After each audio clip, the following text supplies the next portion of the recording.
Hey, everybody, and welcome to what is today? June 12th, 2024, meeting of the Parks and Community Services Commission.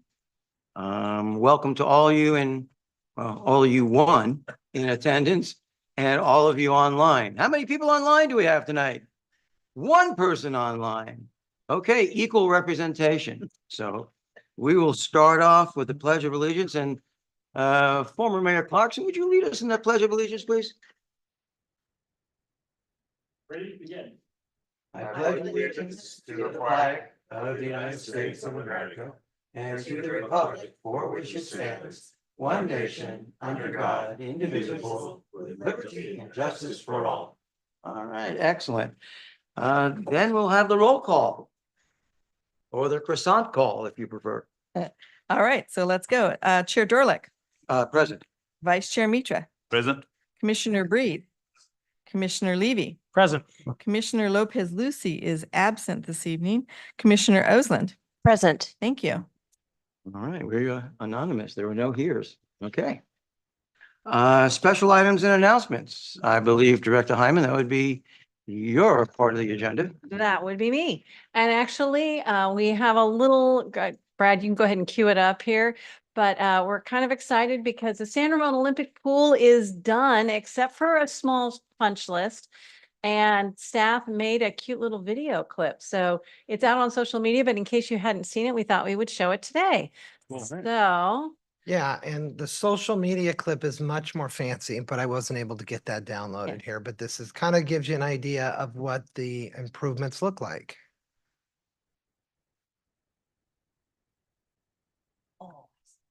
Does it have a sound or just? no, no sound. It's really nice. Yeah, that's good. Just kind of gives you an idea of the new lockers, the new tiles, the new flooring, Really nice.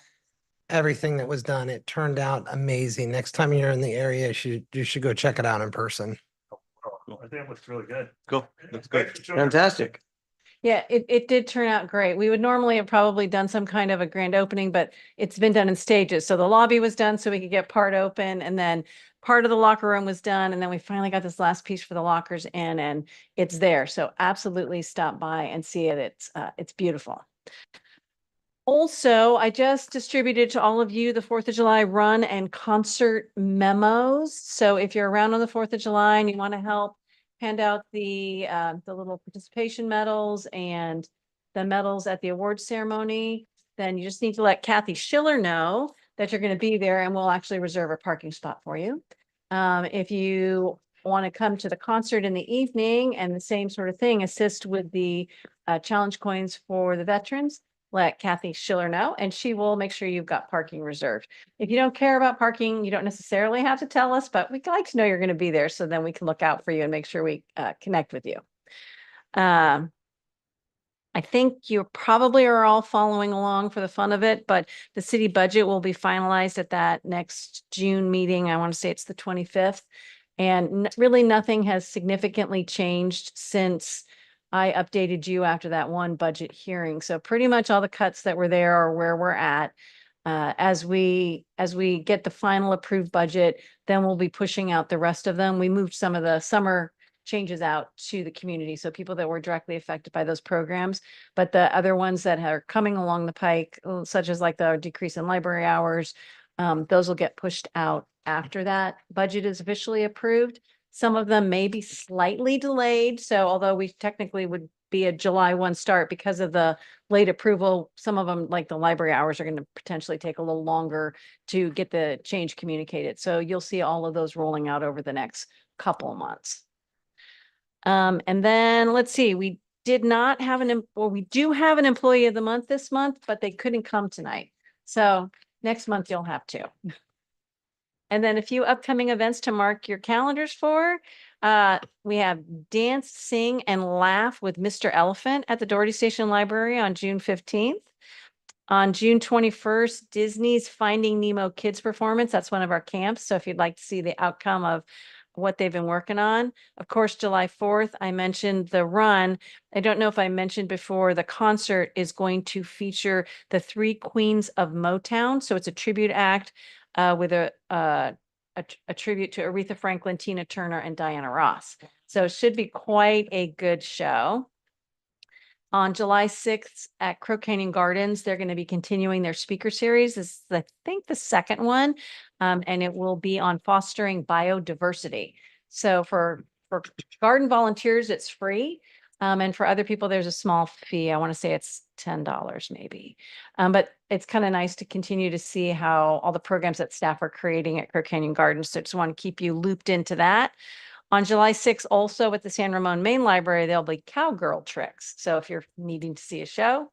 And then on July 14th, I think we come back together before then, but that first summer concert of the season is featuring Flock of Seagirls, which is a Ladies of the 80s tribute. So lots of fun things as we kick off the summer. Fantastic. All right, thank you. Thank you. We have public comment now. At this time, members of the public are encouraged to address the Parks and Community Services Commission on any item not already included in tonight's agenda.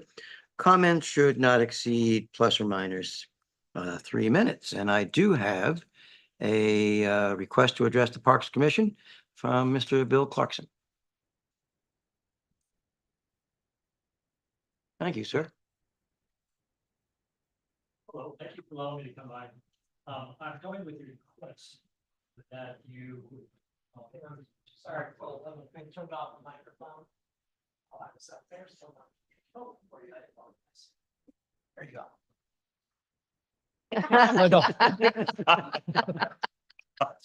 Okay, you gotta wait till I. I was coming up in front of you to ask for a request that you agendize a public discussion about City Green Park. City Green Park was a park that this commission, by the way, about 4 years or more ago, during robust discussions with both the city and with Sunset Development, made it very clear that we wanted to have about a 2.5 acre City Green Park, a park right across the street from the city center. And for some of you who may have gone on some walks in the city with me, we know the importance of, like an example, Washington Street Square Park. Great square park right in the middle of North Beach, robust, essentially all green grass. It's just full of people next to a very area of lots of retail around it. And of course, the church right across the street, so it has a nice feel to it. And there was a compromise made, and we made a deal with approving 4,500 homes. And part of it was there'd be a series of parks, and in particular, City Green Park, which was the central park or the main park in that area. And there has been, since then, just recently, a series, at least one article, a series of articles saying that Sunset would like to convert City Green Park into private enterprise and to use it for a venue with a entertainment place, along with lots of venue areas for concession stands. And it's also at a public open house where they talked about the Chevron project. And in that, they also brought drawings of how they want to convert that park to a private use.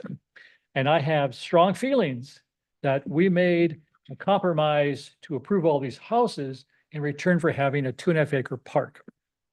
And that part of that agreement is that it's a city park. Now, it may be a privately owned, operated park, but for all intents and purposes, it's a city park. And there should not be any change of that park without at least this Parks Commission, as a courtesy to you guys, having a discussion about that and to give your recommendations and forward to the city council, because it cannot be converted to any other use without the city council's approval. And you, as our Parks Commission, should have a robust discussion, a public discussion about how you view that if you want to take a city park and convert it to public use. I know that we may have tough financial times in front of us, but it's not a reason for us to sell off some of our assets and to use some of our parks for public purpose. So if you could, I know you can't talk about this publicly because it's part of the Brown Act, but you can, if you can, at your own directions, direct staff to agendize a public discussion of City Green Park. That should be a discussion that goes on. So thank you very much, and I appreciate it. You're welcome. Thank you. Thank you. Thank you. Do we have any other public comment, either in person or online? All right. So let us go to the approval of the minutes. Has everybody had an opportunity to read the minutes from the previous May 8th? Yep. Any changes, adjustments, corrections, additions, punctuation, grammatical observations? Do I have a motion to approve the minutes as stated? I move we approve the minutes. Is there a second? I'll second. All right. And we will take a vote. Well, the mover has to push. I just pushed it. Yeah. Okay, yeah, there we go. And we. Okay.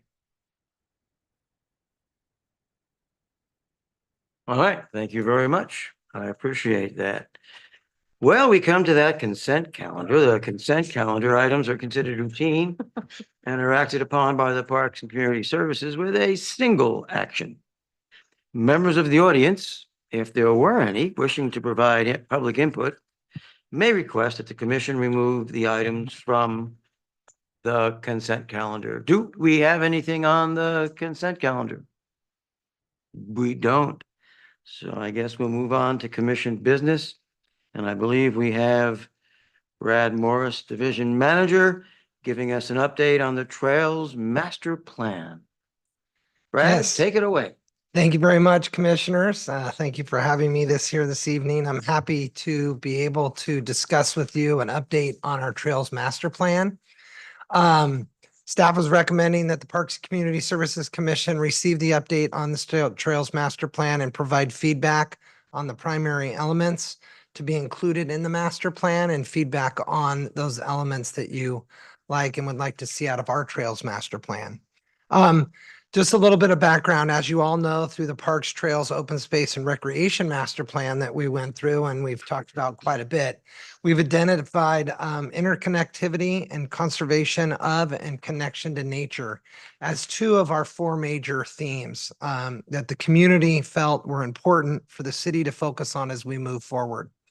The Trails Master Plan is a major component that will assist the city with the future growth, maintenance, planning, and rehabilitation of the San Ramon Trail System.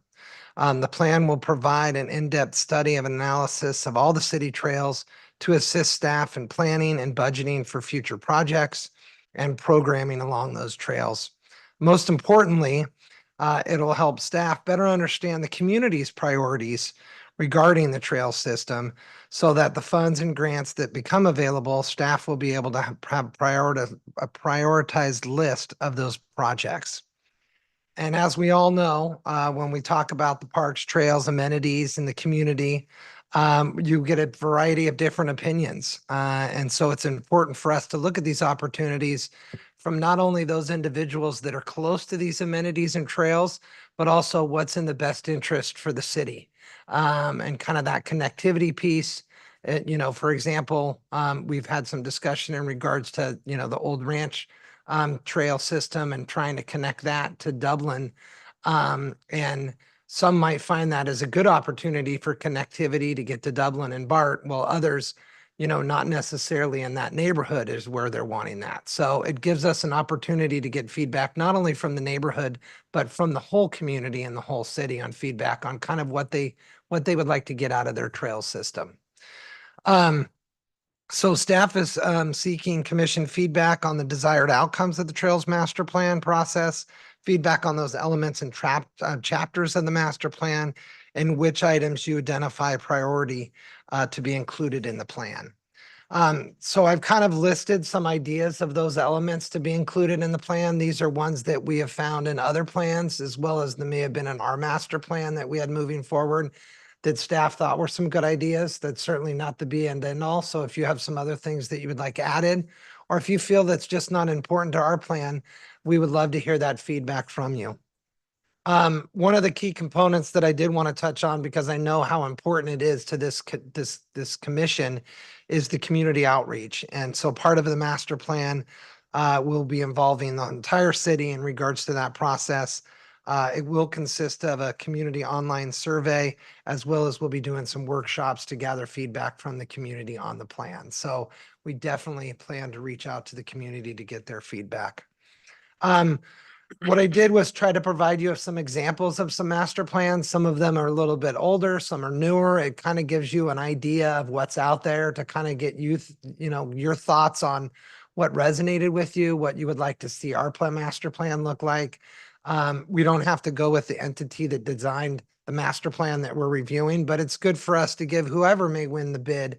We like the look of this. We would like it to be tailored. These are some takeaways, lots of pictures, graphs, those things that we feel are important, if that's what we feel is important. So that kind of feedback with that. So we're looking for feedback on that. And did any of those plans that we show you really resonate with you? And what were those elements that maybe you saw in one of those plans, but maybe were not part of the report? Just a little, the finances of this, the Trails Master Plan was approved as part of last year's CIP. And the budget is $125,000 for us to execute the master plan. So once after we do this presentation and you get your feedback, we'll also be taking the feedback that was provided from us from the Open Space Advisory Committee meeting. We presented to them a couple months ago, got their feedback on the Trails Master Plan. We'll take everybody's feedback as we develop that RFQ to make sure we're going out for the right information as we move forward with the master plan. And then as we continue to go through that process, keep that in mind. Just some feedback from the Open Space Advisory Committee, excuse me. They all, as an overall consensus, really like the chapters and the areas of emphasis that we put on there, or those items. Some thought could be combined, but we can use the consultant to work on that. The Carlsbad one got some positive feedback because it really seemed to listen to what the community was wanting out of it, and it really focused on that. Everybody seemed to really like the Tahoe Donner master plan. The looks of that were similar to our master plan, and they thought that was a good connectivity between plans. One of the things that I forgot to mention in my report, I apologize, but we really want this master plan to connect with the other plans that we have throughout the city, to connect with our parks and open space master plan, to connect with the bicycle transportation master plan, to connect with the walking district master plan, and all of those to work well with one another. And so that's what we'll be looking to get out of this. And that was one of the connections with the Tahoe Donner one. And then really the Open Space Advisory Committee focused on that connectivity piece, making sure they really identify those trails and the accessibility to those trails. And not only that, but looking at it from not only when you talk about accessibility from an ADA perspective, but also what trails are conducive for bikes compared to walking, compared to horses, and then the overlap of those on some of those trails. So looking at that. So that was some of the feedback from the Open Space Advisory Committee. And I know Commissioner Oslin was part of that discussion, so she may fill you in on anything that I might have missed as well. So at that point, I would love to hear, from the committee, as far as the commission, if they have any feedback on other opportunities that we should be looking at.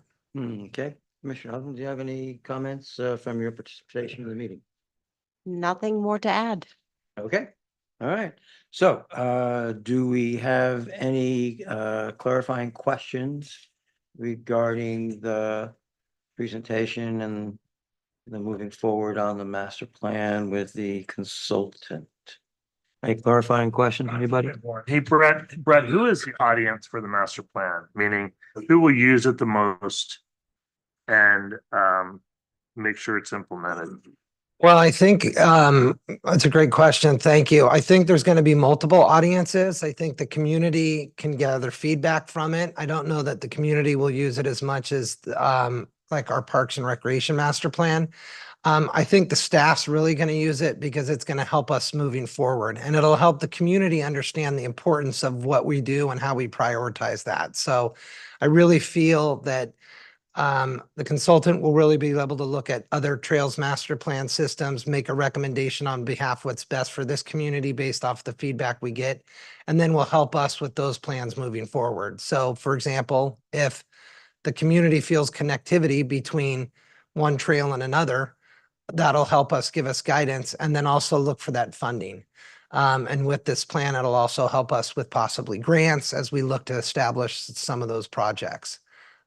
So I kind of see it helping multiple entities, but I do think that that it really will help the city and staff as we plan moving forward with our open space and our trails and our connectivity to our surrounding agencies as well as inner city. Vice Chair Mitra. Hey, Brad, that's pretty good. One quick clarification question is that Yes, 125K for the CIP budget, is it for the creating our own plan? correct. trail It is plan. for, it is for the study and the development Study of our master plan. So at the end of the day, that will hopefully pay for the document as we know as the parks, open space trails master plan. We'll have the same document specific to our trails. Okay. And that's what that money is for. Okay, got it. Thank you. Yeah, of course. Commissioner Kyle. Sure. Yeah, I just had one quick question. So since the city has the, Parks, Trails, Open Space and Recreation Master Plan, was it always the plan to sort of, develop the specialized trails one, or is the need for that kind of emerged over time where the larger plan just isn't sufficient enough to really drill down?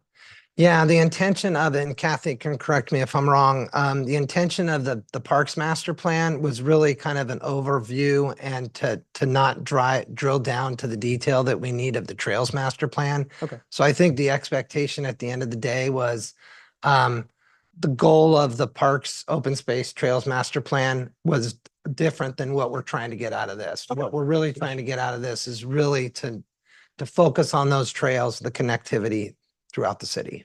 Thank you. So it would be analogous to the bike master plan. I mean, it's incorporated within the general plan, Correct. within the general parks plan, but you really want to drill down to more specificity. Exactly. Okay, Commissioner. Arnold. So I'm wondering, can you be a little bit more specific about what you're looking from us today?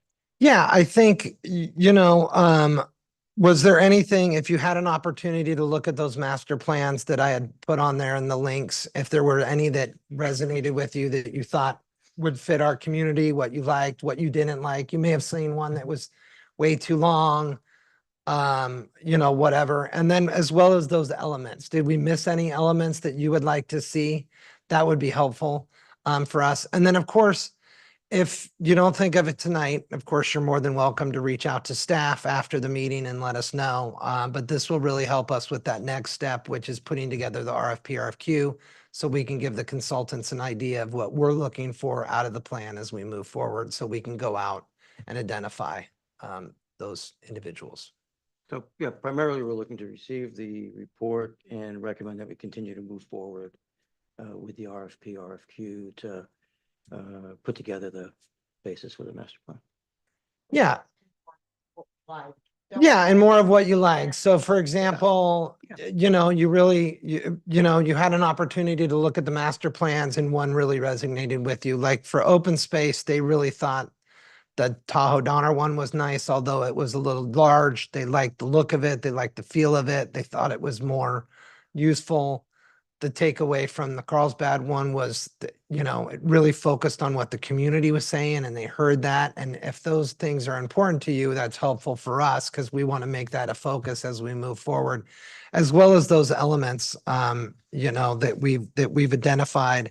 Is there something that we might have missed that you feel is, hey, I really like this when we did our master plan through the parks and this element of it.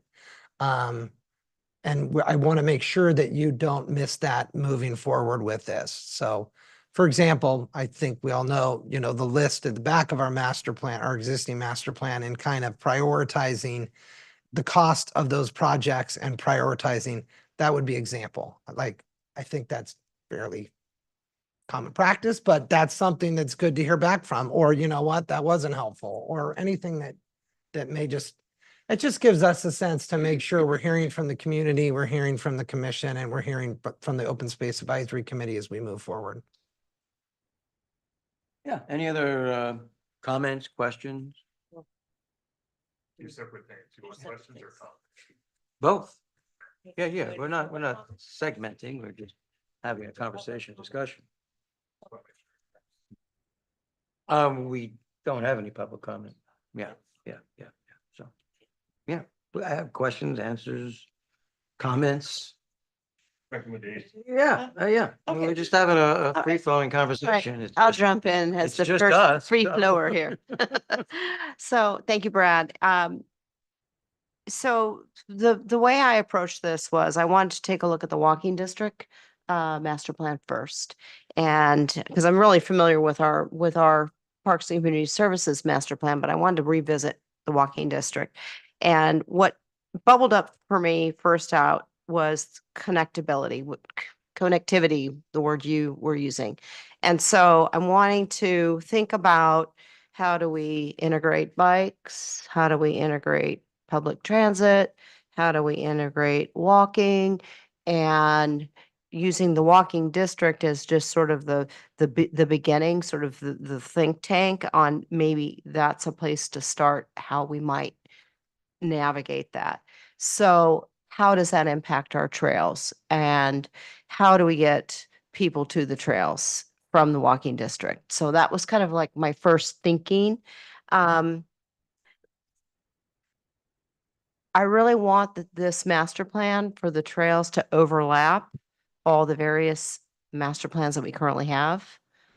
And because this to me is the nature part of it, but we're gonna have a lot of people that are gonna be in the core and they may not know how to get there.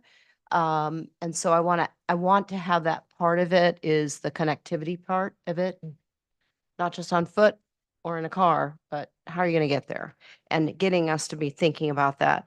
And then on another level, on how we're going to use the trails, can we have bikes? Is it okay for horses? Is it okay? So I want when we unpack all this with the community, I really want us to be thinking deeper about how we're going to use these trails. And are there some that are for a certain purpose and others for another purpose? So that was something that bubbled up for me. I want to talk about what best practices are on the trails and safety. So those were other things. But then I looked at all the other samples again. And Tahoe Donner definitely felt comfortable. It was created by Design Workshop, who created ours, and they've also created the Walking District Master Plan. So it feels familiar. So I do like the continuity with the presentation. I do like that. Whether or not we work with them or not, I just think that that's an important element to kind of tie things together because it feels like they relate visually and you can follow them. So I'm interested in kind of setting up the structure similar to that. The city of Lafayette, I felt like was most familiar as far or most comparable to our situation where there's open space around it and in it and trails. So that felt really comfortable because it was simple. I did like that too. And then the Carlsbad, definitely I liked several components of that. But one thing I did notice is the plan was released in 2015. And then it was a draft in 2017. They had a draft environmental report in 2017. And then the plan actually was finalized in 2019. So it took 4 years for them to implement this. So I don't know if that's something that we're looking at because it is trails. Right. It's probably going to be a piece of it. But I just wanted to point that out that there was a long process here. One thing I really, really liked about Carlsbad is that they incorporated the general plan in their comments and they had a section on that, which I liked. And they also had a trail volunteers program, which was really interesting and I liked it a lot. They have trail camp captains that would go out. They'd be assigned to certain trails and they go out and they kind of manage it or act as a conduit for the city. So I just wanted to bring up those points. Those are some things that caught my eye. Let's see, what else? I wanted to say a couple other things. I think that what's most important are having best practices for the trails, having guiding principles. Wayfinding is very, very important. And again, kind of like going back to, can you ride bikes on it, dirt bikes? Can you ride mountain bikes? Equestrian usage, dog management, all those kind of like those are kind of like in the weeds, but I really think we need to be thinking a lot about those elements. And then an implementation plan. I know we have that in the bullets here. But I was thinking definitely, I think that's kind of what you were alluding to in our master plan, how we have things prioritized. So I do think that's very, very important. And have diversity of the trails. Some are paved, some are very natural, some connect, some are just loops. I think having a variety. And then the last piece that I'm going to mention is the funding opportunities. I think that's extremely important to identify our partners and our funding opportunity resources in this document. So those are kind of my general comments that I wanted to make. Wonderful. Thank you so much. That's very helpful. I see no one in the queue, but any other comments? Sure. Thank you, Steve. Yeah, no, I can't really top anything that Commissioner Oslin said. She pretty much covered a lot of it. I would definitely like to see the Trails Master Plan be of a piece with our other master plans. So I think like the Donner Tahoe one is a good example of what that would look like. So I think that's important to show that continuity. And I definitely think the elements that staff has identified are pretty much what would need to be in it. I think I would like to see some emphasis given to cost scenarios these days, since that's definitely, top of mind. I think one of the main benefits of hiring a consultant to develop these kind of plans is the sort of specialized industry expertise that they can bring that maybe staff doesn't necessarily have that bigger picture of what things cost industry wide, but a consultant can bring that to the table. And that's one of the main advantages to hiring one. So I definitely would like to see that emphasized to help kind of set expectations and provide good benchmarks to measure plans and accomplishments from. But no, other than that, I think this is good. Thank you. Wonderful. Thank you. So here's what I'm going to be kind of unconventional what I'm about to tell you is I take a look at what we're trying. That's why I asked who the audience is how can we make a clear and concise plan, right? I mean, not a lot of pages. What are we asking for? So if someone picks it up within, and they have 30 minutes, they kind of know what our vision is, what we're trying to do, what the cost is, and what's the objective, right? So, because I also started, well, wouldn't it be great to have history? Wouldn't it be great? So if the audience ultimately will be staff and, the public, how do we make sure that, we can make it pretty actionable? And also the other thing is, I think, how do we make it accountable too? So here's what, as I put my thoughts together, is I think it's really important to have our vision or goals where we're headed, right? And why we even have a trail master plan, because what are we trying to get done? And I think that's massively important. And then as you get into it, I would say, what's the current situation, whether it's here's our trails we have, right? What's our history of why we have the trails we have and some of the partners we already have. And then what I'd say is,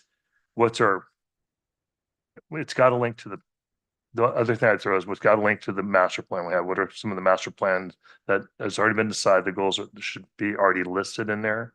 But anyways, and then after we get into it, I'd say it's important to say where we are, and then also what are some of the opportunities we have with the current trails we have. What are we up against? Meaning, is it costs? Is it, what are the current things that we might have done wrong that we should have done better?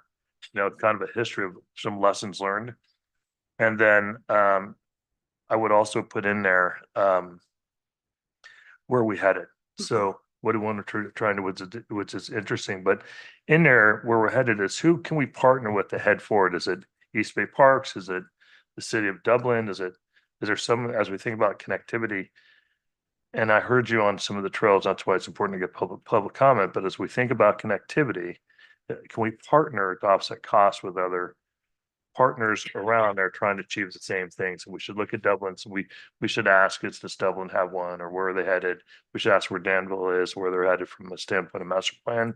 So we can kind of have a, our partners and us have a master plan that's a trail master plan that's kind of consistent and we're learning from each other. And maybe we influence each other's master plan from standpoint as we think about long-term planning. And then this might shock you, but it's a really important enough costs, right?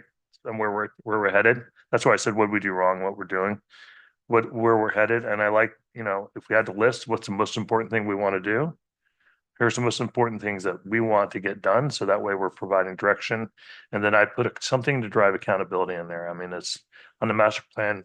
Once a year, they need to sit with Will and update Will on the master, you know, I'm kidding, but I mean, we need to have somebody who's accountable. I'm just giving you a hard time, Will. Someone who's accountable on where are we in the master plan? Are we making progress? And if we're not making progress, what's our barriers to making progress? So that way the city council knows why we're not making the progress we want to make.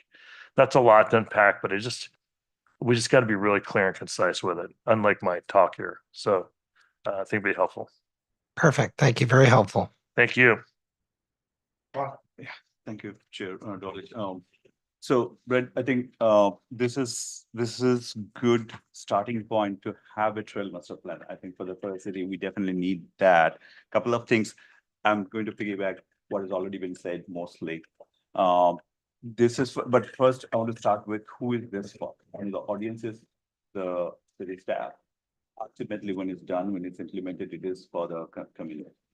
And so I think that focus needs to be very prioritized. What community wants, not only city. Now we are talking about trail, which goes from city to city. So interconnectivity that we already talked about, Dublin, what they want. So I think you brought up a good point that we are collecting, or we have collected probably some feedback from the community, but I think we need to focus more on that.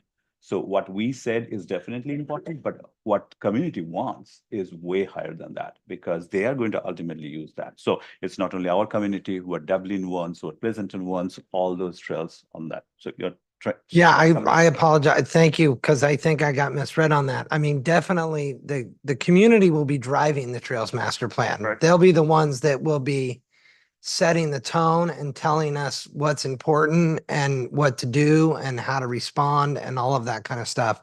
When I talked about staff, I was just meaning it's going to help us accomplish what the community wants. So we're probably going to use it more so than the community is going to get some benefit of some maps, some direction, you know, those pieces that are going to come out of it. But so I'm sorry if I misspoke, because I think staff community will be driving it, but staff will probably be utilizing the end product to accomplish what the community wants. No, for sure. I think you're clear. You're clear. Okay, I just wanted to perfect. emphasize more on Perfect, that that's great. Community feedback, community what they want is ultimate goal. Should be our ultimate goal. And connectivity wise, since the trail is not one city centric, I think definitely what Commissioner Brady talked about, that collaborating with the other nearby cities where we have multiple trails, common trails, sharing common trails, I think also will be that, because we can do our own trail, but if the community neighboring city doesn't comply to that or Right. agree with that, it's not going to work. So probably that kind of handshaking, understanding, collaboration will be ultimately will be helpful to us to be successful. Perfect. Thank you so much. All right, any other? One more thing. What? One more. One more? Yeah, and just to kind of Give you two or three. just tag team on what you guys were alluding to, one thing I wrote down was protect the rights of adjacent landowners. And that was in one of the master plans, and I think that that's kind of an overarching respect that this plan will incorporate. Well, and that was one of the things I was going to mention, but it does need to be balanced between, access and availability, versus the particular, homeowners' concerns. There needs to be a balance there. Right. So, and as far as the interconnectivity with other cities, I mean, it's just a hub and spoke. I mean, there's one point of connectivity, and that's not gonna that's not gonna provide the overall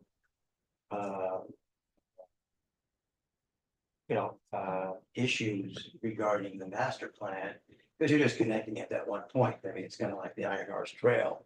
You know, you only have one point where you connect with Dublin and one point where you connect with Danville.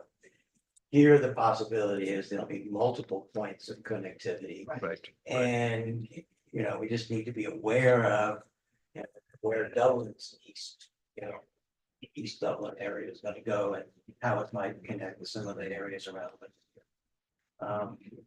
You know, it gets funky out there in the Dawson Valley between Pleasanton address and Contra Costa, you know, access, et cetera, things like that. But, you know, I mean, this is kind of like a survey. You know, we put out a survey to the community and 200 people out of 84,000 respond. So it's gonna be the same thing with the master plan. You know, we're very, very particular about, well, this is for the community. But the percentage of people within the community who actually look at these master plans is pretty infinitesimal. You know, it's primarily a blueprint for staff to take the concerns of the community, translate those into effective policy and implementation. Any other questions? No, hey, Brad, the only other comment I thought about as I was thinking about Did I listening. say comment? I said- Yeah. Okay. But the other comment, it'd be cool if we could, you know what, have a one pager on, like, if I opened the Trail Master Plan, if I saw one pager and what it's all about, if I had, you know, what we're all about, we're trying to get accomplished really quickly. So if I'm in the community or, you know, I don't want to read the whole thing, it'd be interesting. I don't know if it's ever been done, but whatever. Well. Okay. Even better would be a 2-minute and 30-second video highlighting the areas of the master plan. I mean, don't put it over 2 minutes and 30 seconds because people's attention span goes away. Is that really true? 2:30? Oh, Okay. somewhere around 2 minutes. and 30 Commissioner Bree, seconds. I think what you're Otherwise, asking lose for is an people. executive summary. Executive summary, yeah. Yeah, yeah. They called it a one-page white paper the other day when I was writing it up, so. Yeah, but either a video or, you're always gonna have an executive summary in the front of it anyway, so you could just take that out and put that up online. With a link to the. Yeah. Thanks, Brad. Thank you all Thanks, very Ken. much. That was very, very helpful. Thank So, you. do you have Appreciate any it. other questions, comments, suggestions, ideas, any illustrations? One last question. Any timeline for this? Well, staff's hoping to get the RFQ out within the month, next couple months at least, if not at the very, very latest. I mean, hopefully within a month, so we can get that out and then we'll give them a couple weeks to respond to the RFQ. So ideally, we would like to have them start working on it in the fall, to kind of go from there, and then we'll work with them on kind of what that time frame is for completion. Yeah. Yes. No, we don't necessarily need to take a vote, but I think the reception has been positive.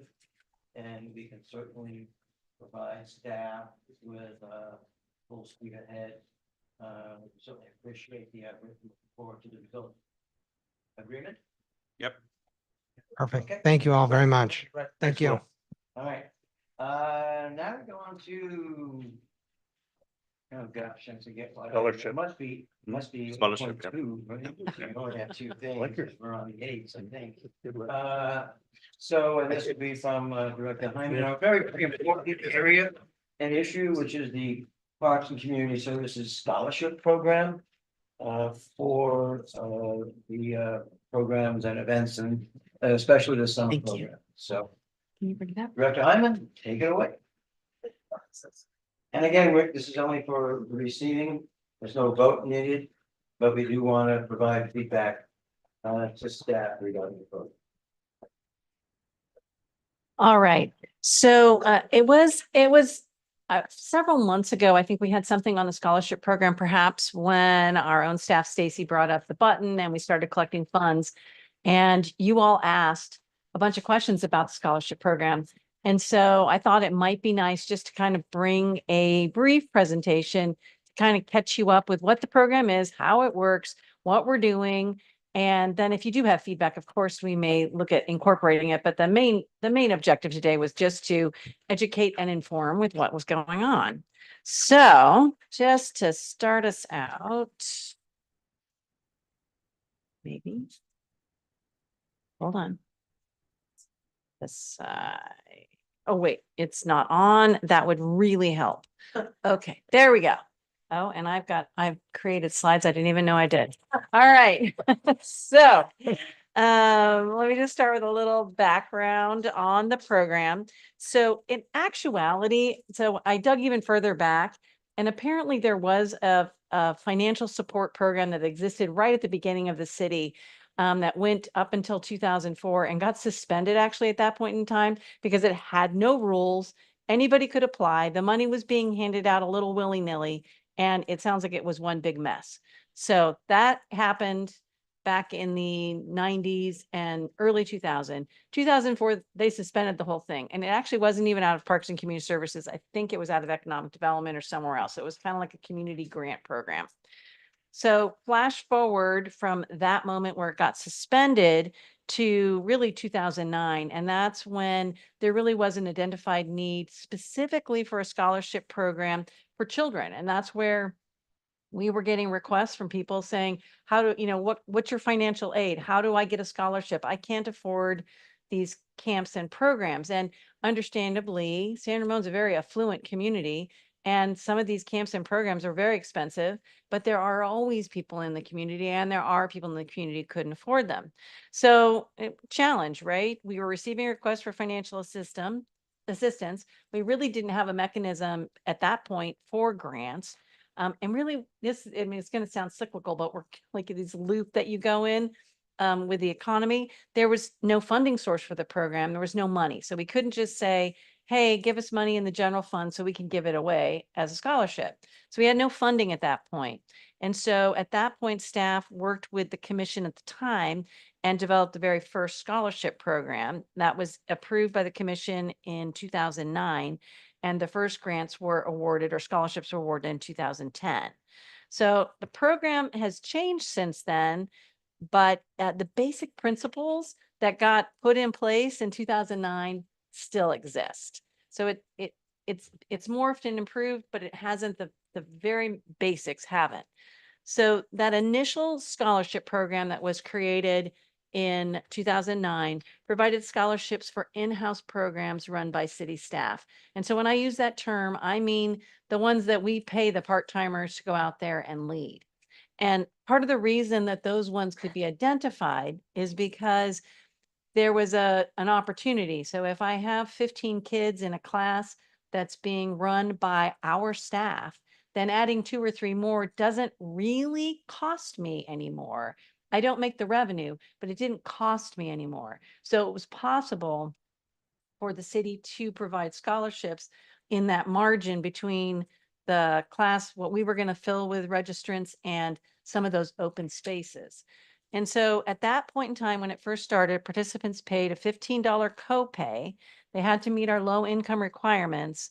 And then the cost for the program for the recipient was just absorbed into the overall cost of the class. There's a little downside with that, in that there was a limited number of spaces that were allocated because programmers had to meet their revenue goals. So they could say, okay, well, I've got 2 spots for scholarships in this program, and I've got 1 in this program, because you wouldn't, of course, want to give a scholarship to a program that was going to fill up, that was overly impacted. So again, here's a problem, because you're only going to have spaces for scholarships and programs that aren't at that extreme popularity level.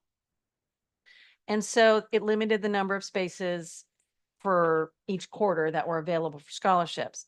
And a limited number of programs offered the scholarships also because they were only the in-house. So really you saw Little Dribblers, Youth Hoops, our in-house swim lessons, and Adventure Club being really what was available. So you have this great big beautiful guide filled with classes and programs, and I'm sorry, you're low income, you can only choose from these 4. You can't take any of the rest.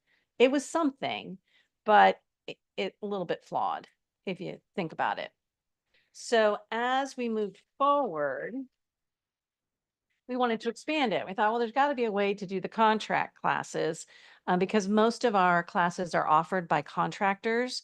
And so we talked to the contractors, and this was still back at the beginning, and a few of the contractors were willing to provide scholarships or reduced percentages for low-income families. Okay, that can work.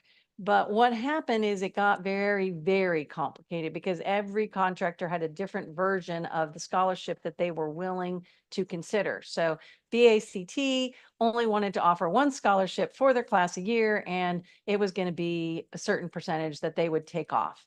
And then another contractor wanted to offer 5, and they were just going to take $20 off. And another contractor wanted to, give one completely away free.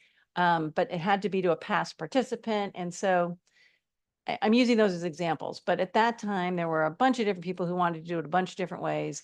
And it just became a nightmare to try and deal with. So really the cleanest version we had was always our in-house programs, because those were the ones we could control.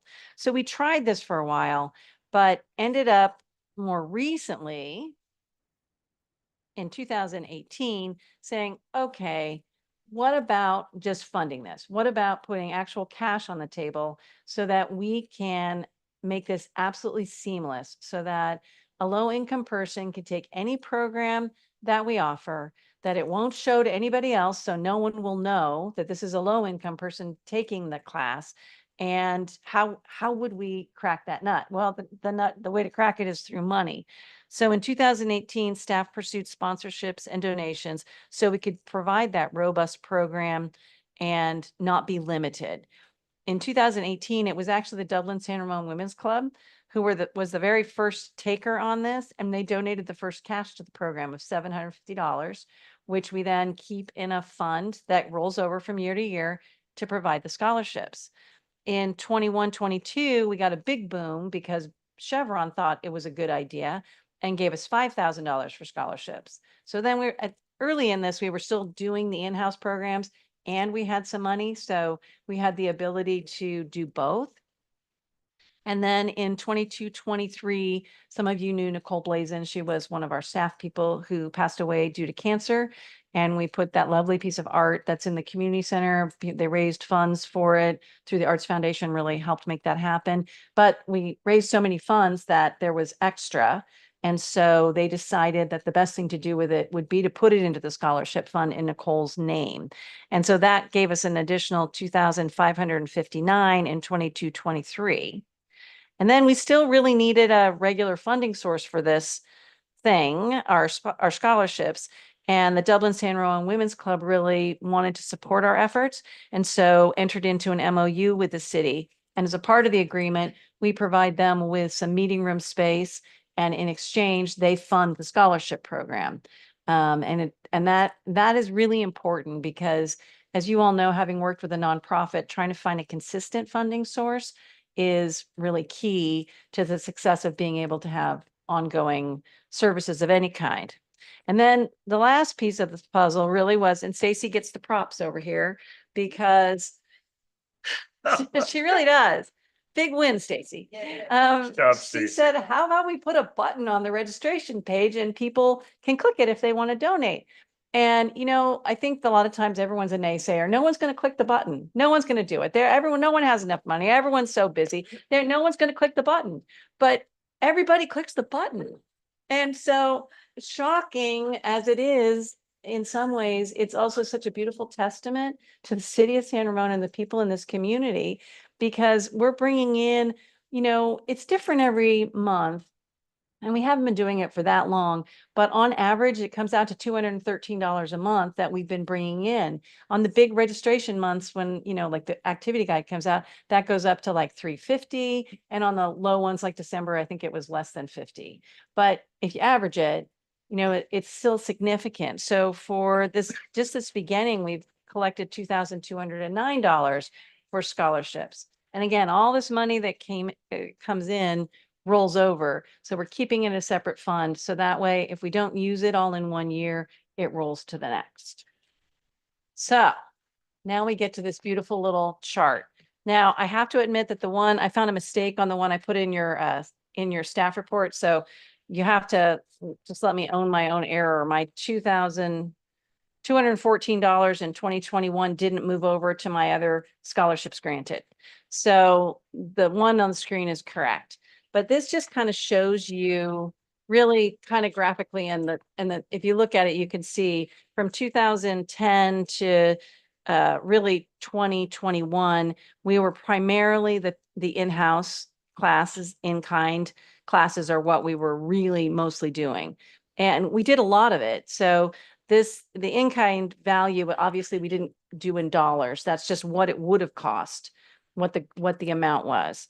And then you can kind of see across, Elite Swim was one of those contractors who stepped up and did really significantly more of trying to get those scholarships out there. So that's why I listed them separate. The corporate sponsor, the Dublin San Ramon Women's Club. And then, of course, at the very end, as you move down to 23, 24, you see the donation button and the there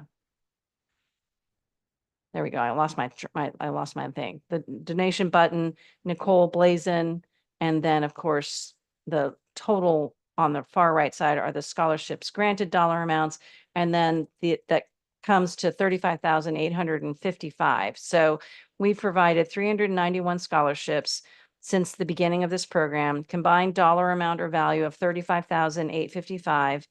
And right now we have an available balance still of 1,292, although we've got more money coming in. So we're really pretty pleased all in all, I think, with what we've done. And like I said, I don't know that I had even looked at it in the totality of putting it into one spreadsheet. Of course, Stacy is the person who does all the granting and does all the work with this.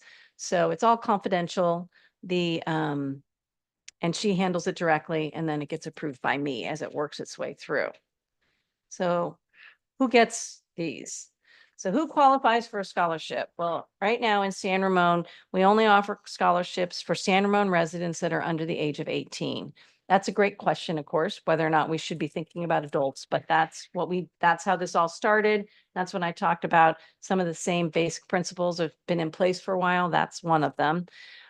We ask for the ability to make a copay for the class fees. So we've never given somebody the full amount.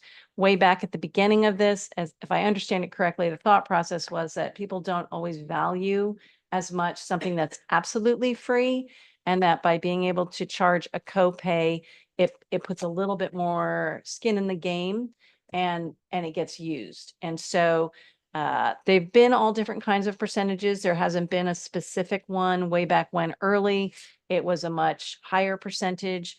Now I think a lot of them are 25%. That's our general one, but it could move. So I think in the grand scheme, if we didn't have as much money and we had a whole bunch of scholarship recipients, we might think, well, we're going to need to move that percentage up a little bit so that we can share the money across the cost. And if we have plenty, then we can keep the copays reasonably low. Now, 25% also makes some sense to us, because if you have a really expensive class, obviously your 25% is going to be higher. It also puts some onus back on the person who's picking the class to pick one that's within the copays within their reach. We ask that the applications be made 2 to 4 weeks before the start of the class, so we have time to process. And they need to provide proof of residency via like a power bill or a utility bill, and current enrollment in one of the following, which is Medicaid, WIC, the free reduced school meals, foster care, or Native American tribe. I think a good number bring the free reduced meals proof. But those would be all the things that we would accept. We used to, way back in the beginning, used to get involved in everyone's tax bills and all kinds of paper, and we got way too much personal information that we don't know. We just don't need that. We don't need to know that. That's nothing that we want to be involved with. Just prove that you're a part of one of these and they've already done the check. So that's part of that. We do a maximum of 300 per child per fiscal year. So depending again on what class you take, you could take a summer camp that costs $300. But we do see some of the families that have multiple children may spread that out. Like they may do a couple of programs so that the child could do something in the summer and maybe something in the fall. Just depends on the individual. We do say everywhere that our funds are limited and subject to availability. I think that's really important, because if we do run out of scholarship funds, then the program would likely be suspended until we've accrued more donations and sponsorships. Right now, we've been able to meet the need that we're getting. We're balancing, it's all working. If we suddenly, got 100 more requests for funds, then we would definitely have a problem. We'd have to suspend. So I know one thing that has been pointed out is it's in the back of the activity guide on the registration page. I'll help you out. I was just checking it out. I'm trying to answer my own question. There's a page on the website that also lists the information. And so we can certainly advertise it more. We don't want to advertise it too much because, you know, the people who need the support really actually call. I actually don't know that they find it as much in the activity guide or on the website, but they call and ask, what do you have for financial assistance? Because they know that they need it and they know that they qualify. And so it's an interesting bit of a conundrum. So yes, we'd like everyone to know, but I don't want to get too many requests, so much so that I have to turn them away, or I have to spend a lot of resources finding more money to fund it. So it's complicated. I'm very open to your feedback on that. And so that really is what I had to share with you. So questions, comments, thoughts? Hopefully that was helpful. Vice Chair Reach, I see you're on the list there. Yeah, thank you. Thanks, Kathy. It was really, really helpful to knowing that. I didn't know this. So it was really good. And I'm very happy that we are doing it so Mhm. long. One quick question, clarifications. Starting from 11 to all the way to 2021, except couple of times, the main funding was in-house, Yes, as you said. we right? didn't have any money. Right. Now, starting 21, 22, main thing is private and the button. The button, really. That was a really great idea. Why did we stop the in-houses? Actually, we have a lot less in-house programs because they're more expensive to operate. So just as much as like we've outsourced swim lessons, we've outsourced lots more programs. So really the number of in-house classes we have is Adventure Club mostly, I think. Like I'm thinking in the summer. And help me out, Brad. We don't have a lot. Yeah, like our little bitty basketball classes, little dribblers, thank you. When we operated our youth basketball league or our second grade and under basketball league, we get some there. But the majority of our instructors are now through contractors. We have few classes that we're doing with in-house staff. And they're still able to have that opportunity to attend those classes and then we offset it with it. So our in-house classes are still available to be used through the scholarship program. We just have less of it. And I don't think that's reflect because the funds are coming from another source, not internally, if that makes sense. So in other words, it's not us budgeting on the front end. They're still able to use our in-house classes, but the funds are being offset through the new process, if I'm saying that correctly. Yeah. 1 second questions. The number of grants depends on the money we raise. Does that mean that we exhaust everything on a yearly basis and we don't roll over anything? No, we've rolled over, but I think that's why we had to come up with the button because we were getting to the end of our dollars. So if we ran out of money prior to us having a continuing funding source, then we would have to suspend the program and say, I'm so sorry, we don't have any funds Right, available. right. So right now, if we ran out of funds today, let's just play this game. We run out of funds. Stacy comes to me and she goes, I have these 3 scholarships and we're out of money. I look at myself and I go, well, I got the Dublin San Ramon Women's Club coming in. I think that's going to be another $500 or $750. And I've got the button, which is doing pretty well. So I'm going to go ahead and approve those, even though I don't have the money right this second, because I'm pretty sure I'm going to be able to backfill it. But at some point, if that's a critical mass, like now I've got $3,000 worth of scholarship requests and I only have 1,000, then no, I'm not going to do that. We're going to have to go out and try and find more money to support the scholarship program, which we probably would do, but of course there would probably be a lag. It's a great program. I really love it. Didn't know that, but love it. Thank you. Commissioner Reed. Yes, can wait. Hey, just some quick comments. Great program. I'm trying not to repeat what Arthur said, but my only couple comments on it. One is I do think I'm kind of in another camp. It'd be better that more people know, and that's why I pulled out the activity guide. At least have a section where it says scholarships, so it's easy to find on the table of contents. So, because we tried to do this in the soccer, similar to soccer, we did the same thing. And I've always been the camp that, you know, it's okay to have more. If it's people in need, we got to figure it out, right? So, and I, by the way, nice shove on the button. I read that in the thing. I thought that was awesome, by the way, because I think people don't know how to contribute, and I think in this city, when they know how to contribute, so I thought it was good. And the only other idea I thought was, when you look at percentages and people kick in, maybe, you know, if it's more expensive class, it's a 10% versus a 25, you could do a scale. I mean, I know it starts to get a little more complicated, but how do you make it a little more equitable on a more expensive classes? Those are the only two builds I have on it, but I'm big in, you know, the more people who really have a need, and how do we reach them better? So how do we make it easier for them to find it, you know, because there's probably, anyways, that's just kind of my 2 cents on it, but I'm with Partha, and I think it's a great program, and I'm glad we do it. Well, this makes me feel good about being a Parks Commission, right? So yeah, so everything he said, I agree with. You're gonna put the 2 cents into the scholarship program? Yeah. Thanks. Everybody click the Yep. Sure. No, I'll echo my other commissioners. I think this is a terrific program and I am glad we do it. For my day job, I administer a grant program for my agency, so I know how much work goes into the administrative back end of that. So my hat's off to you, Stacy. I know how much work really goes into that. Exactly. I do want to sort of follow up on something you said, Kathy, about outreach, just trying to figure out how much outreach to do for the program. I can see where Commissioner Breed is coming from, that, you know, the more people who know about it, the better. You know, my agency kind of had a similar problem because there's only so much money to go around. And once it's gone, then you have to turn a lot of people down. And we didn't like doing that. So we don't hide the fact that the program exists, but we don't push it, you know, as hard as we could. And it's worked out pretty well because we've kind of found that the people who need it the most will seek it out and kind of come to you for the most part. We found that works pretty well for us. So it seems like the city's kind of also settled on something similar. And I think that's probably the right approach for the time being. So great job.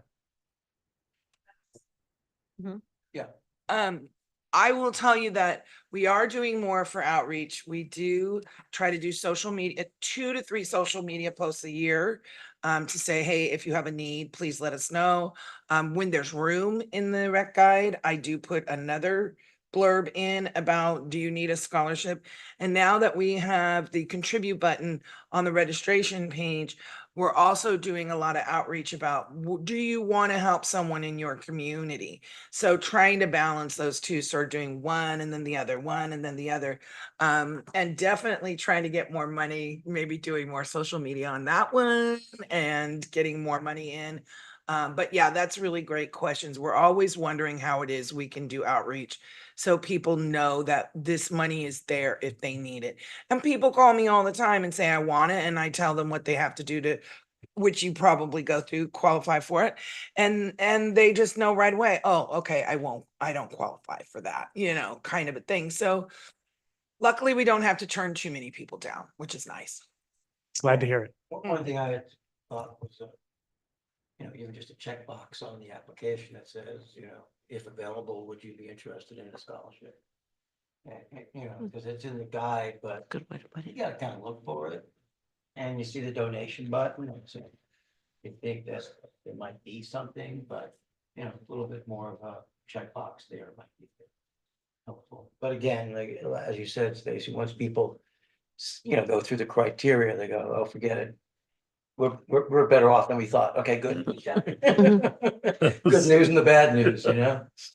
Commissioner Osmond. So one thing, Kathy, that you said at the beginning stuck with me, and it's about having the funding source. And so it's sort of like the guarantee. There's no guarantees, but you know that this money is going to be coming in, so it helps you manage the program in a more seamless way. And, you know, we have foundations that support seniors and library and history, and we're adding more around the gardening.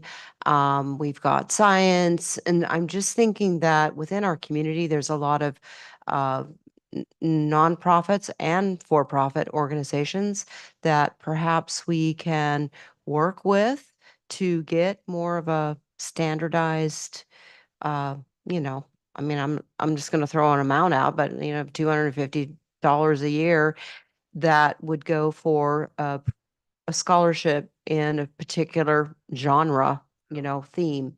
So that might be another thing that we could think about. And that was just a number I came up with. It could even be more, so.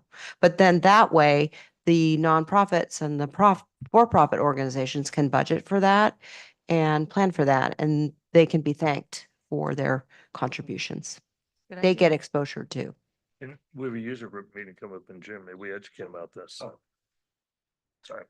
Okay.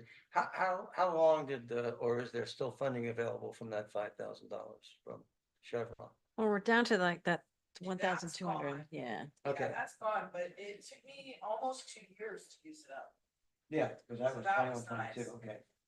So So, there's nothing left from that, but yeah. it did supplement during that time when it was a little bit lower contribution level. Right. Yeah, so I guess that's a question is kind of what's the trend? Are you seeing it increase? Are you seeing it kind of stabilize? Does it go, it sounds like summer is more of an active time for these requests. So is there a kind of a rhythm to this? Yeah, there definitely is. If I sat down, I'd probably see it like on the spreadsheet, but yeah, there is. Summertime, a lot of people will save the money up for the first part of the summer and they won't use it a lot. So they can do stuff in the beginning of the summer because we cut off in July, because that's our fiscal year. Some of them like to just blow out all the money that, during summer. And then usually some of the teams, not team sports, but things like youth hoops or dance classes or something like that. Through the rest of the year, it's very steady. I'll do like 3 to 5 a month. And then summertime, I can do anywhere from 20 to 40 a month during the course of it. It usually splits out between 2 fiscal years, but yeah. So Yeah. it's nice when you have those slower months to build up that donation. Right. And so if you have a bucket in a pot full and you know that it's going to be used more heavily in the summer, but if you can plan for that, you kind of know ahead of time, I think it's a way you can plan Yeah. your distribution better too. Yeah, for sure. Great, thank you so much. Yeah, I mean, the analogous program that we have is the Cultural Growth Fund. And it's that same balance. Right. How much do you advertise it because you only have a limited amount of funds? And as we see going into this next fiscal year, where a lot of that funding comes from ticket sales, and we're only gonna have 2, if I remember correctly, performing arts series concerts, then that Cultural Growth Fund funding source, loses 2 to 3 performances where there's 500 tickets being sold and about $2 a ticket being put into there. It's like a large amount of funding that's not going to be available in that Cultural Growth Fund. So, I mean, it's pretty similar to the two. All right, any other, again, we're just looking to receive the report, provide any kind of feedback, accolades, which have been many, and rightfully deserved. So, you had another question or comment? One question. Kathy, I think probably you might have discussed it already. I don't know if I missed it. Okay. For this kind of program, irrespective of why we do it, is always we don't have enough fund. We're more recommended, but it's glad to know, to know that we don't turn down too many applicants. It's really glad to know that. Now, looking at this program, I think you brought up sometimes we reach out to the private. So right now we do not do in-house. We do mostly private things. Do we ask them to subsidize their applicants as well? Suppose they're applying 15, the way we said that we take 2 extra. Okay, we work it out. Oh, Did you're we talking reach about out to in-house. them? They're the private, what is that? We do not with the contractors. It was way too complicated. And again, then you end up suddenly with these lists and trying to manage too many pieces. So it's not the administrative time. It's not worth it for us to do that piece of it. This other way of doing it, I think we're accomplishing it and probably better with a lot less manpower to do it. Yeah, the only thing is that how can you accommodate more kids to participate? That's what my whole thing was, but yeah, okay, Right. I get it. I It is think, more I complicated. think, so, I mean, so I hear what you're saying. If we reach out more and we get more kids, then my response would probably be to look for more sponsors, Okay. more people to okay. give us Rather than working regular, with the trainer. rather than going the other way, only because it was very complicated. And I also don't think it provided as much I can't say that word. And Not- anonymity. Thank you, that Yeah, one. yeah. All right, we all say the No, I three. get One, it. two, three, right? I get it. Not Anonymity. whatever. You can't say it. Because then you have these rosters and the money is different and it just shows up differently. When you come in this way, it doesn't show up differently. You look just like every other kid. And I do know that the children that don't have the financial ability that the other kids do feel that stigma more than we as adults realize. We just don't think anything of it, but they feel it. And so as much as we can Yeah, make them That's blend, very true. That's better. very true. Yeah. No, I Okay, mean, thank you. doing the math, we're at 0.00005% of the right? population. And do we have any, I mean, we have a lot of demographics that's sliced 20 different ways. Do we know how many people in the community, how many residents in the community are under programs such as this? I don't think we know that answer. I mean, I'm sure that Can you put housing, that information? yeah, we probably could. That's a good So piece then to we know. would know what the base of our, kind of our customer base would be. And then, we can make some possible budgetary projections about what funding we may need to reach that population. Yeah, just on that note, one of the partners we're working with, or one of the ways to show is through the school district and the lunch program, right? Yeah. Yeah. But the school districts, they can't share that information. So it's hard to come about that population, but we've tried and I get where you're going and we're continuing to try to find. Social Security No, I number, understand that's that. Right. Just how many people are in that? Right. How many students are in that program? So Right. then we can have some idea about, well, you know what? If, 25% of them, want to apply for scholarships. That might be, and it could also be with anonymity. There could be an outreach program, not necessarily to each individual, but at least to that, area, for that. I mean, it's obviously a pretty limited, we've given out the tops is 46 scholarships over the course of, 15, 20 years. So, I mean, we're not looking at a large, grant, but if we know, how many people are in those programs, we might be able to at least, make some projections as to what our budget might be. So then we know we're not gonna run out of funding if we do, obviously, each class is different and the percentage is different and, et cetera, but then we can at least have a projected budget that says if we have $6,500 in the budget based upon an average class and this percentage, then we know we're not gonna run out of money. And then perhaps we could advertise it. I have one more question. Sorry to beat this dead horse, but it's interesting the more I sit here and think about stuff. But I guess what I'm hearing, Kathy, is that there is a 25% coverage for the class, or are they getting a free class? No, full they cover- pay 25%. They They pay pay copay. 25%. Copay. So if you pick $100 class, you Okay. pay $25 Okay. and then the scholarship pays 75. So the classes vary in what? Yeah. So yeah, that makes it even more complicated. So does that mean if some kids come through, they really want to do it and they cannot bring in 25%, we just say no?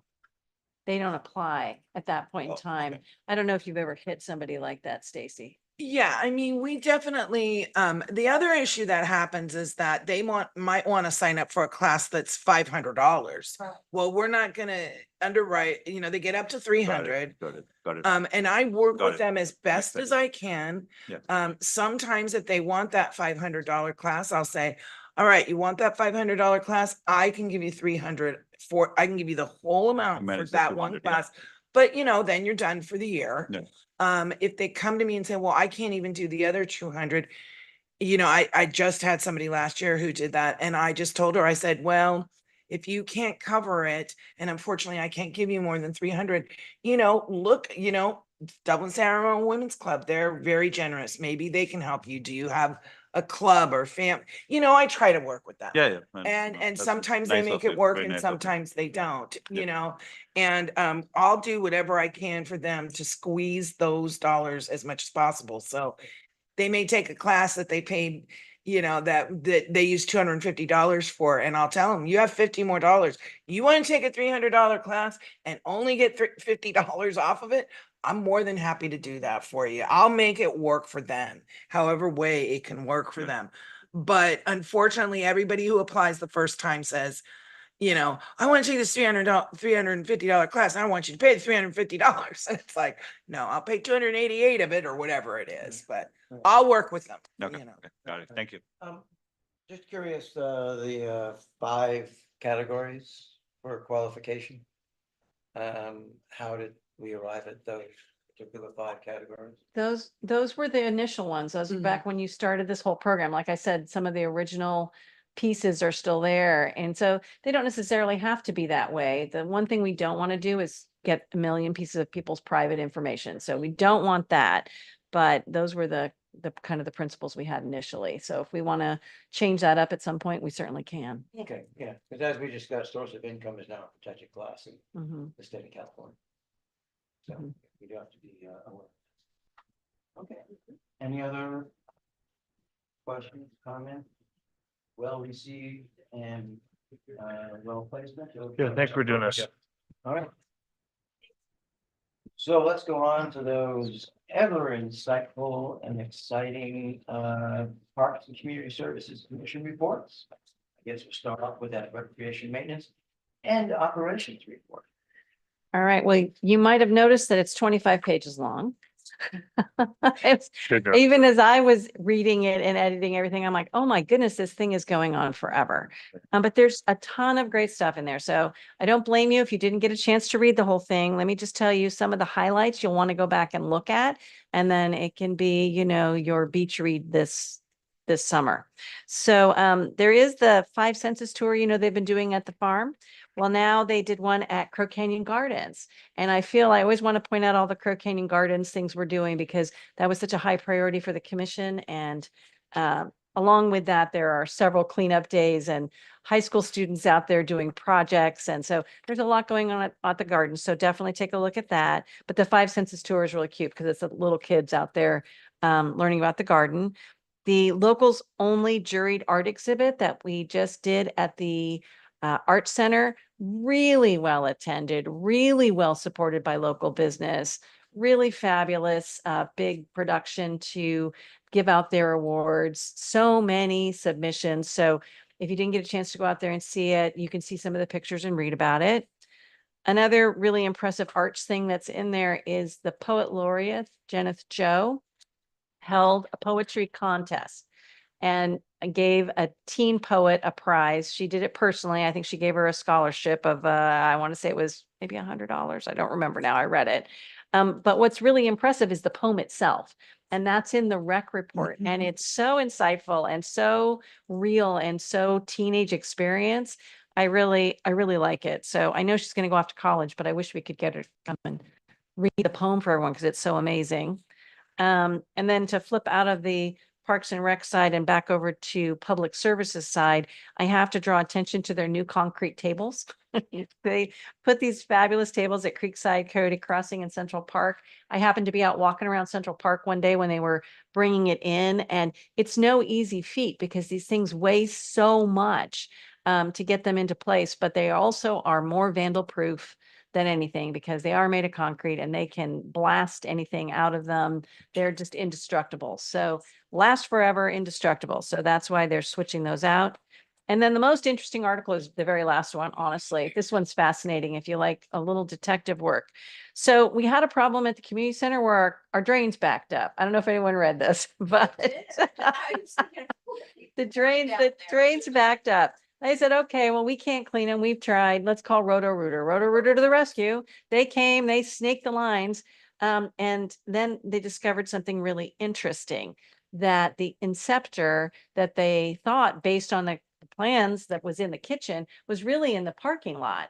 And so when they found this inceptor, they realized that we hadn't been cleaning it every year, like you're supposed to clean it every year. And they pulled out 1,500 gallons of accumulated grease. It was horrible. Yeah, I think that the staff on that side of the Alcosta room that could see this, and even as I walked in and saw the tube, and I'm like, oh, that's not good. But anyway, now we know where it is, and guess what? Now it's on the regular maintenance schedule. So, Hey, but it's an Kathy. interesting read. It's And I- very loud. I'll just say, I showed that 1,500 gallons to one of the pre-treatment inspectors that I work with, because he inspects grease traps for restaurants and stuff. And his eyes bugged out of his head when he read 1,500. He's never heard of an amount that big. So that is a massive, massive amount of grease. Yeah. So how many Yeah. years of accumulation? That's a little unclear. They're saying they've never cleaned it. My guess is that must have gotten cleaned at some point in the very beginning. Mm. And you know how information in organizations gets lost as people move on and something doesn't move on. And so that location, that inceptor just hasn't been cleaned in probably at least 15 years. So, It's gonna be on dirty jobs. yeah. Right. Anyway, suffice to say, it will be on the list from now on. Yeah, So does anybody have any other questions or anything you read? It is a big report. I do have one question. Any update on Sunset Ridge and when it's gonna open, or That's Sunrise, sorry. I call it Sunset because I've been up there during for sunset, right? We're looking at the fall. So right now they've still got a 90-day warranty period that they have to go into, and it Yeah. should be able to grand open in September. That's what I've been told. I've been told a few things, but that's the latest. And so it still just has some of the challenges with the wiring and some challenges with some of the drop-offs. So as soon as the builder fixes it, it goes into the 90 days. And then when we hit the end of the 90 days, city council will accept the park and we can grand open it. It's going to be if we can do it, we're opening it. It's going to not be maybe the hugest party you've ever seen, but we just need the park open. Yeah, you do. But you're right about the drop off with them. So, yeah. Thank you. The Creekside Park, which is next to where I live. Uh-huh. We go there we saw this restrooms closed for a long, long time, and community really complained. I'm going to show them these pictures because I don't know many people really know how bad the situation was. It was fire Yeah. inside those bathrooms. Did you see the pictures? I did. It was So I wasn't happy vandalized, about it. yeah. Yeah. I mean, how did Where that you and I happen? I were. mean, who do that? It was vandalized. I don't know the outcome of it. I know they had witnesses that saw, somebody dressed in dark clothing running from the fire, Mm. and the fire department came and put it out. I do not know if they ever Wow. figured out or identified the individual, but it was vandalism. It's a crazy thing. I know. on next door knows. But I'm glad we fixed it. Yeah, me too. because, Yeah, Yeah. this looks so off. Okay, thank you. All right, any other questions, comments, concerns regarding the operations report? No, then let's go into our community liaison reports and or announcements, Commissioner Freed. Okay, I have some announcement or reporting to give. You were at the teen council with me, but I'll do that one. So you good? Okay. Please. So Will and I were at teen council together, and it's great sitting next to Will at teen council, by the way. They had two really cool presentations at teen council. The ambassadors gave one presentation was the impact of the culture events, and really key action. They talked about, they did a survey, the ambassadors did a survey of like 145 people, which I thought was significantly perfect. And, they came up with some, basically what cultural events do you like? How do you feel about them? So they came up with 3 action steps. One is, how do we offer more classes on cultural events? I'm sure you saw the report. Teen marketing next year, the teen council, how do you market them a little bit more aggressively? And how do we tie more cultural in? And then Summer Bollywood Festival, they called out your festival that you did, which I thought you'd be very proud. So I want to recognize you on that. So the other one was a really cool one, which which we'll really jump into. What's up? Yeah. No, that's cool. I can always yourself. But it was the internships. They said, how do you know, teens are very passionate about doing internships. It's kind of a cool thing to do. But how do we offer more internships within the city? We'll spoke up and say, hey, we also work with businesses and how we work with businesses to drive more internships. So the presentation was really good, and I thought it was spot on as we think about what our teams need and what's on their mind. So that was really good. And then they talked about feedback, which we're doing with all the commissions. And also, I got to go to an open space committee, which was kind of fun. What? It's like the gift, right? So and I sat through the Tri-Valley Conservatory presentation, which was kind of cool when the work that they do. But just a fun fact that I learned for those wine drinkers in the audience, but there's over 50 acres more grapes that we need in the US economy right now. So we're overgrown on grapes right now. So there's some wineries kind of closing down, and they're trying to keep a lot of that open. Yeah, it's kind of and also people are drinking different stuff. But anyways, but they're trying to protect all that open space and work pretty aggressively within Livermore, Pleasanton, and they wanted to do more with San Ramon, the conservatives. So I thought that was pretty cool. The rest of it was like there's 3 new hikes in the fall that they're going to reschedule because one got rained out, and they did the scheduling for Art and Wind. So my 2 comments I have is I don't know why it bugs me, but I just think trash in the city is. I was looking at our coast today and it reminded me, but I still think I'd love to see us have a day to clean our city. Maybe no one does it. Maybe just Julie and I do it. I don't know, but just pick up our city. I don't know how we do that. It doesn't cost anything, but it's getting more awareness on taking care of what we can do in our city. So that's one comment. And I do think the comment about City Green Park, I do think we need to someday talk about Can't that. talk about that. Well, from public comment. Not an agenda. Okay. No, it's from public comment. Whatever. Okay. Not an agenda. Okay. I gotcha. So anyways, you're right. Well, I agree. Okay. That's it. That's all I got. Well, All right. Okay. So I just have a city council meeting to report on. So the May 28th city council meeting was a long one.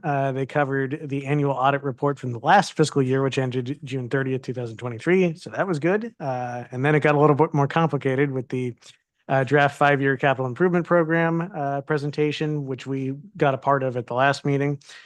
So that went okay. And then the presentation of the 2024-2025 budget, which, as we all know, that's a very complicated issue, which I'm not even going to try to recap.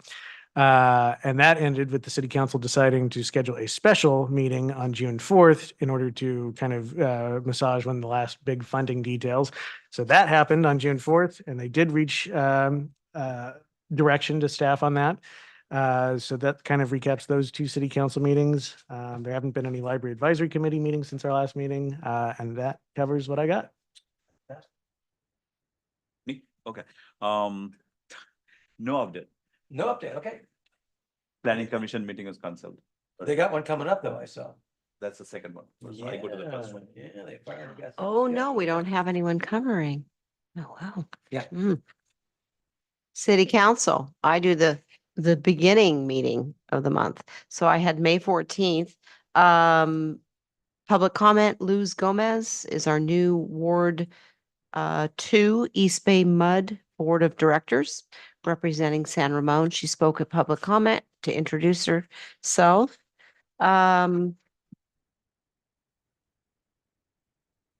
Proclamation declaring May 19th through 25th, 2024 as National Public Works Week. And Maria Ferner, Interim Public Works Director, introduced that, and Brian Bornstein and Maria received the award. And let's see, and now also Brian Bornstein is now the new division manager. Let's see, he's the new Director of Public Works and was the former city engineer and division manager. So he's taking Maria's spot. And then they received the Teen Council annual report that we received. So that was May 14th. June 4th, you kind of recapped it. I took some notes. It was kind of complicated stuff, but how to bridge the gap of the $3.5 million budget gap. So I learned about a little bit more about the general fund and then about OPED reserves. And so one thing I also learned was San Ramon has a AAA rating, which is a good place to be. And what they agreed to at the end of this meeting was to use the OPED reserves to fund the remaining budget gap in the general fund. And that they're going to follow up by the end of the calendar year to see how we're doing with that. So my head was spinning with all that stuff, all these acronyms and things. You got another one? I got one more, June 11th. Busy. I've been busy, although thank you, Steve, for sitting in for the OSAC meeting. So at the June 11th proclamation declaring June 24th, June 2024 as LGBTQ plus Pride Month. And so a presentation was made and certificate given out, as well as recognition of the San Ramon iQuest 23-24 interns. And let's see here, then unfinished business, they confirmed the landscaping and lighting district 1984-1. That's going to continue on. It passed. And then there was another lighting district confirming the preserve landscaping and lighting district assessment diagram and assessments. That also passed. And then the new business was establishing a word count limit for the voluntary candidate statement for the 2024 municipal election. So apparently the county only asked for 250 words, but the policy committee for the city of San Ramon agreed that 400 words really it doubles the cost for the candidate, but it enables new candidates to actually have a larger forum to explain where they stand and what they're all about. So they agreed to raise it to the 400 words. And then the last thing that they on their business was the establishing a voluntary campaign expenditure limitation for the 2024 municipal election. And so apparently council can put limits on expenditures, but it is voluntary. So they agreed to keep things as they are. And that's it. So if they exceed the 400-word limit, much like the teen council application, are they eliminated from the ballot? I bet you there's not enough room. Maybe. Where they stop. Yeah, Yeah. you probably run out of space to type. Yeah. Arts Advisory Committee met. They are not meeting this month, but they did meet in May. We had a presentation from the Arts Foundation. Since many of the members aren't familiar with the Arts Foundation. And then we had a presentation from our poet laureate, Jenneth Joe, regarding the Mic Up program, the Speak Up program that was very successful.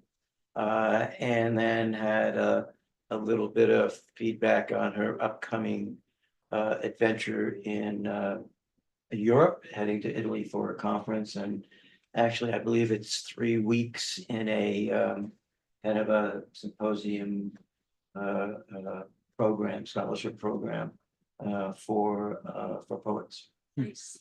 Yeah, and unfortunately, her term is coming up, so we'll have to find some other candidate, because I believe this is her They term out. second or third term. Yeah. So, but that was on the and the art exhibit. I mean, and Jury Show, with, as Kathy had mentioned, was very well attended. It was a great event. Some really very inspiring art that was there. I believe it's still up at the.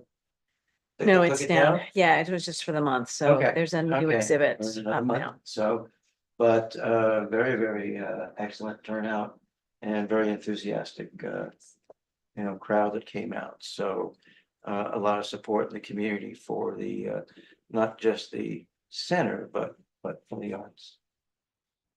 All right. Anything else for the good of the group? Yeah, And the nice meeting commission? today. Good job today, Will. Anything else? We're good. Brad, any final comments? That's a final comment. That's good. Good final comment, yeah. I do have one quick comment. Sure. I actually won't be here for your July meeting, so Brad will be our acting director during that week. So have a great meeting. I'll watch on Zoom. Oh, I'm sure you will. Look at a text. Oh, you didn't say that. I was gonna say, please don't. We'll let you know how it goes, Kathy. Okay, all We don't want it. We're taping it. We'll fill you in. We don't want to ruin your vacation. There you go. All right, anything else for the good of the group? All right, and at 24th on the, what is today, 12th? Yes. 2024.